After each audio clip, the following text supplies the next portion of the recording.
नई रणनीति के तहत ताइवान प्लान पर काम कर रहा है चीन। ताइवान पर अमेरिकी दखल से दरअसल नाराज हैं जिनपिंग। और अभी जो ग्रेवाल साहब कह रहे थे कि रेड लाइन यूक्रेन में क्रॉस हो गई थी, रूस का जो कहना था कि किस तरह से वहां पर दखल ना हो, मिलिटराइजेशन ना हो।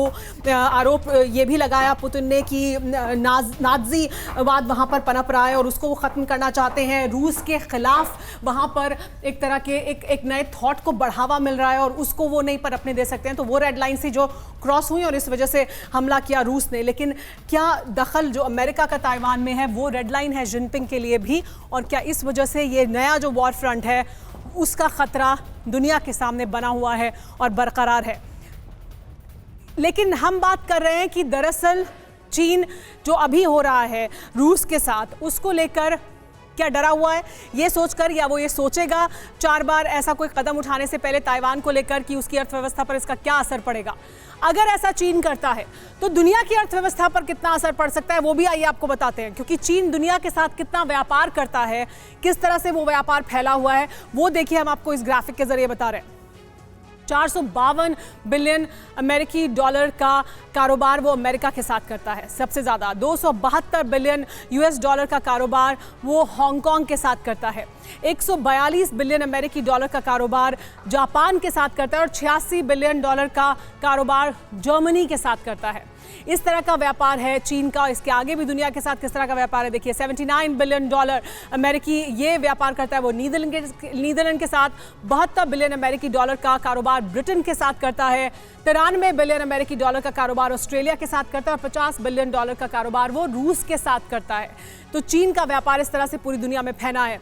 37 बिलियन डॉलर का कारोबार वो फ्रांस के साथ करता है। 33 बिलियन डॉलर का कारोबार इटली के साथ करता है। 27 बिलियन अमेरिकी डॉलर का कारोबार वो स्पेन के साथ करता है और 26 बिलियन अमेरिकी डॉलर का कारोबार वो पोलैंड के साथ करता है। तो चीन का कारोबार इस तरह से पूरी दुनिया में फैला हुआ है और इसी वजह से अगर चीन पर किसी तरह के प्रतिबंध लगते हैं, चीन अगर इस तरह के किसी युद्ध में कूदता है तो उसका असर पूरी दुनिया पर क्या ज़्यादा महसूस होगा, ये बड़ा सवाल है। कमर आगा साहब, जिस तरह से चीन का व्यापार पूरी दुनिया में फैला है, चीन पर प्रतिबंध लगते हैं, चीन ऐसा कोई कदम ताइवान को लेकर उठाता है, तो क्या ज़्यादा असर दुनिया को महसूस होगा, दुनिया की अर्थव्यवस्था पर ज़्यादा प्रभाव पड़ेगा इसका?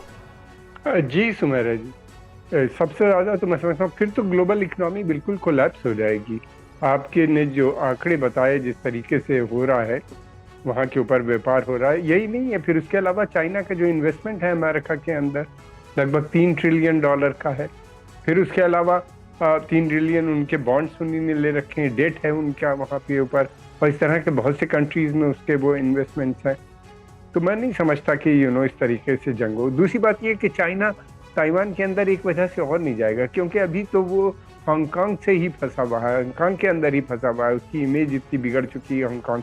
दूसरी बात ये कि ताइवान के अंदर उसको वहाँ की जनता की सपोर्ट नहीं है, टोटल सपोर्ट नहीं है, पूरा मुल्क उसके खिलाफ है। मैं समझता हूँ बहुत कम लोग होंगे जो चाइना के साथ जाना चाहते हैं। वहाँ की सोसाइटी बिल्कुल बदल चुकी है। इसी तरह हांगकांग में भी बहुत वेस्टर्नाइज्ड हो चुके हैं वो लोग, और वो बहुत डेमोक्रेटिक नेशन है, ताइवान भी और हांगकांग भी। और तो मैं समझता हूँ कि वो ये भी एक बड़ा कारण है कि वो चाइना मैं इस पर कमर आगा साहब, मैं इस पर शीलकांत शर्मा जी से भी प्रतिक्रिया लेती हूँ। शीलकांत शर्मा जी, आपका क्या आकलन है? क्या चीन ऐसा कदम उठा सकता है? उसकी अपनी अर्थव्यवस्था पर इसका कितना असर पड़ेगा? दुनिया पर तो पड़ेगा ही। चीन एक बहुत समझदार देश है और बहुत चालाक देश है। वो दूसरों के अनुभव से सबक लेता है। रूस के जो सोवियत यूनियन का जो अनुभव था उसको चाइना ने अच्छी तरह समझा और अपनी पूरी पिछले 30 सालों की इकोनॉमी को जिस तरह बढ़ाया है, उसमें रूस की गलतियां नहीं की जो सोवियत रूस ने किया था। तो अभी जो रूस कर रहा है इससे वो सीधा सबक ले रहा है कि इसमें हमारा फायदा क्या है। और इसलिए चाइना अगर आप सोच रहे हैं कि वो आगे बढ़ेगा और तो बैठे बैठाए एक नई मुसीबत मोद लेगा, ये मुझे लगता है कि ये उनकी जिस तरह से उनकी बुद्धिमत्ता दिखती है उसके अनुसार नहीं होगा, उसके अनुकूल नहीं होगा ये। जी बिल्कुल सर। और दूसरा जो अमेरिका का, आप देखिए आपके ये पूरी चर्चा में अंतर्विरोध बता रहा हूँ सर, माफ कीजिएगा सर, कह रहे हैं वेस्टर्न मीडिया प्रोपेगेंडा कर रहा है, दूसरी तरफ आप जो CIA के चीफ हैं उन्हीं का स्टेटमेंट लेके हम लोगों का डिस्कशन कर रहे हैं। फिक्र आपकी, सोमवार से शुक्रवार रात 9 बजे सिर्फ TV9 भारतवर्ष पर।